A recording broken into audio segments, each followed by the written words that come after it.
गोयचे रस्ते सुदारपा खातीर येत्या 5 वर्सांत 30,000 करोड खर्च करतले अशें आश्वासन केंद्रीय मंत्री नितीन गडकरी हांणी दिला। पर्यटक थळांनी वाडपी ट्रॅफिक कंजेशन लक्षांत घेता आसतना गोंय सरकारान हें हाताळपाक एक मास्टर प्लॅन येवजपाची गरज आसा अशें केंद्रीय मंत्र्यांनी म्हणलां।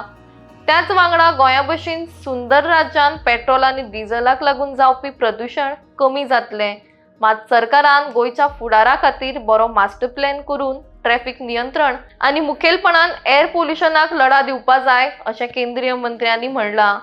मात हे 30,000 करोड नेमके कित्याक वापरतले ते तांणी स्पश्ट सांगूं ना। तरी पणजी बेळगावी 4 लेन प्रोजेक्ट तशेंच धारगळ विर्नोडा नायबाग आनी पेड्डे जंक्शनाचेर अंडरपास बांदपाक तांणी ग्रीन सिग्नल दिला। गोंया खातीर भविष्यातल्या कार्यक्रमांक लागून आमी तयार आसात। पैसे हो हांगा प्रॉब्लेम ना, मात त्या खातीर जागा आनी ती क्लियर करप वन खातें आनी पर्यावरण खातें हांच्या शिवाय जावचें ना, देखून तांणी कॉपरेट करचें अशें आव्हान मंत्र्यांनी केलां। ट्रान्सपोर्ट जास्त पॉप्युलर कसं करता येईल याकडे माननीय मुख्यमंत्री आणि प्रशासनाने विशेष प्राधान्य द्यावं आणि एक मास्टर प्लॅन तयार करावा ज्यातून गोव्यात प्रदूषण होणार नाही अशी विनंती मी त्यांना करणार। दुसरी महत्त्वाची गोष्ट अशी आहे की गोव्यामध्ये जवळपास 22,000 कोटी रुपयाची कामं ठिकठिकाणी CRA पासून ROB सगळ्या गोष्टी मंजूर झाल्या की आता या वर्षात सगळे संपतील। पण मी या 5 वर्षामध्ये पुन्हा एकदा विश्वास देतो की आपण गोव्यामध्ये जवळपास पुन्हा नव्याने 25,000 ते 30,000 कोटी रुपयाची कामं मंजूर करू आणि गोव्याच्या विकासामध्ये गोव्यात मग माझ्याकडे तुमचे कोणी MLA MP मला भेटायला देणार नाही, कारण तुमचे काही कामच राहणार नाही। आज मी म्हणून आपल्या दिगंबरनी बऱ्याच वेळा माझ्याकडे फॉलोअप केला। 4 ते 6 लेनचा मडगाव बायपास, 9 लेन कोणकोलीन कानुकोला आणि काय कर्नाटक बॉर्डर हा 45 किलोमीटरचा 3,500 कोटी रुपयाचा मी मंजूर करतोय, त्याची घोषणा करतोय। त्या कामाला लवकरच सुरुवात होईल। दुसरं, मुंबई ते कन्याकुमारी आम्ही 4 लेन रोड करणार, त्यामुळे सगळ्या ठिकाणी 4 लेन होणार आहे। त्यामुळे 4 laning of Panaji to Belgaum NH 748 52 kilometre हा 4,000 कोटीचं काम पण मंजूर केलेलं आहे।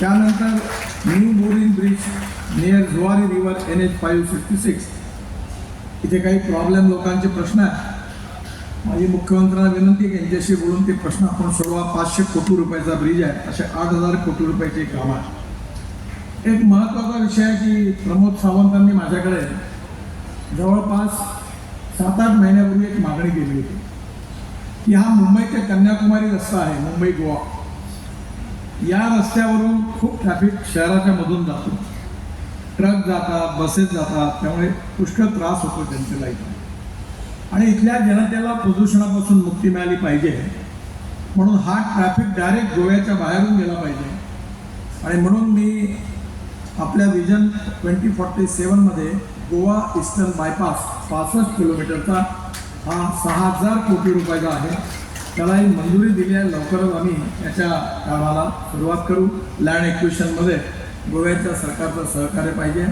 DPR बनवायला सुरुवात झाली आहे आणि त्यामुळे गोव्याच्या मधले जे बरेच ट्रॅफिक आहे डायरेक्ट, म्हणजे हे कंटेनरचा ट्रॅफिक, बाकी सगळा जो मेन आहे जो दक्षिणेत जाणारा आहे तो इकडे येणारच नाही।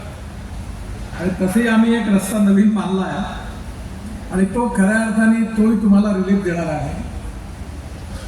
तो खऱ्या अर्थाने आम्ही आमच्या विद्यार्थी याच्या जीवनामध्ये काश्मीर ते पुण्यावरून सोलापूर आणि कोल्हापूर असा दक्षिणेत ट्रॅफिक जातो, पण आता सुरतवरून मुंबईलाच येणार नाही, कोल्हापूरला येणार नाही, सोलापूरला येणार नाही, गोव्यालाच त्या येणार नाही। त्यामुळे दक्षिणेतला ट्रॅफिक आता डायरेक्ट तिकडनं वळणार आहे। मला विश्वास आहे की गोव्याचं प्रदूषण कमी झालं नाही। जसं अल्टरनेटिव्ह फ्युएल आणि बायोफ्युएलवर मी अतिशय कामी दिल्लीमध्ये पेट्रोलच्या गाडीतच बसवणार। मला बुलेट प्रूफ गाडी आहे, पण मी 100% इथेनॉलवर जाणारी जगातली पहिली टोयोटाची इनोवा Euro 6 इमिशन नॉर्म्स ज्याच्या आहेत जगातली पहिली आहे, त्या गाडीमध्ये मी पायलट स्वतः फिरतो। माझ्याकडे हायड्रोजनवर चालणारी गाडी आहे। हॅग्रोवेमरच्या गाडी मर्सिडीजपेक्षाही चांगली आहे आणि मी तिसरी गाडी इलेक्ट्रिकची वापरतो. मी तुम्हाला दरवेळेला विनंती करतो, तुमच्या इथे NGO बरेच ॲक्टिव्ह आहे, तिथे NGO नाही आहे, कारण विकासाचं कामही झालं पाहिजे. कारण एक वन साइडेड विचार करणं काही बरोबर नाही. इकॉलॉजी आणि एन्व्हायरमेंटही प्रोटेक्ट झाली पाहिजे आणि डेव्हलपमेंट पण झालं.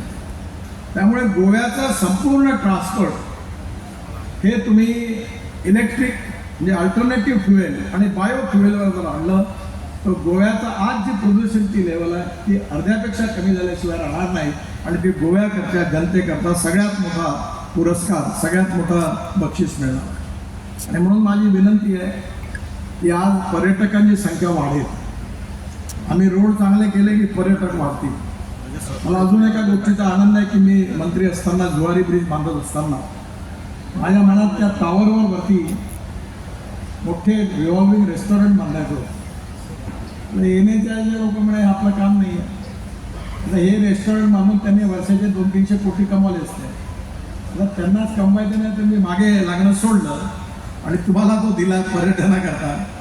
आणि तुमचं आता बहुतेक टेंडरही फायनल झालं, कामही सुरू होणार आहे. आणि गोव्यात येणारा प्रत्येक पर्यटक त्या कॅप्सूल लिफ्टवरून त्या टॉवरवर जाईल आणि पूर्ण गोवा बघू शकणार आहे.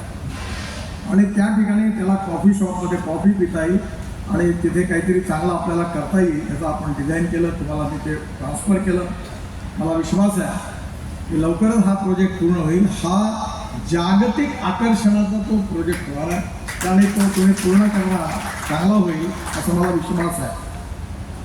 श्रीपाद नाईक साहेबांनी या ठिकाणी मागणी केली आहे की त्यांच्याकडे ॲक्सिडेंट स्पॉट आहेत.